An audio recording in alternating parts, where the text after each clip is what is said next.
আমি আজকে অপুস কিচেনে খেতে এসেছি। একটু আগে মাটন বিরিয়ানি খেলাম এবং তার সাথে খেলাম রেশমি কাবাব। এখন এখানকার স্পেশাল যে আইটেম টুটি ফুটি, যেটা চকলেট এবং অবশ্যই ভ্যানিলার মিশ্রণে তৈরি হয়েছে।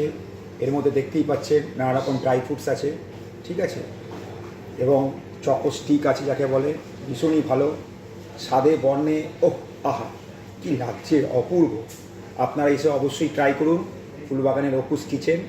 এখানে প্রত্যেকটা যারা আছেন, যারা আমাদের সাথে আছেন, তারা প্রত্যেকেই খুব ভালো সার্ভ করেন। সবচেয়ে বড় কথা, তারা খুব ভালো মনের মানুষ এবং তারা ভালো মনের মানুষ বলেই তাদের রান্নায় সেই ছাপটা প্রতিফলিত হয়।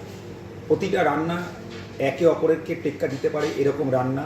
তার সাথে তাদের এত মায়েদের মতো তাদের এত পরম, তাদের যে ব্যবহার, মায়া মমতায় এত সুন্দরভাবে যে টুটি ফুটিটা করে দিয়েছে, এই স্বাদ কিন্তু অন্য রেস্টুরেন্টে বা অন্য জায়গায় গেলে পাবেন না।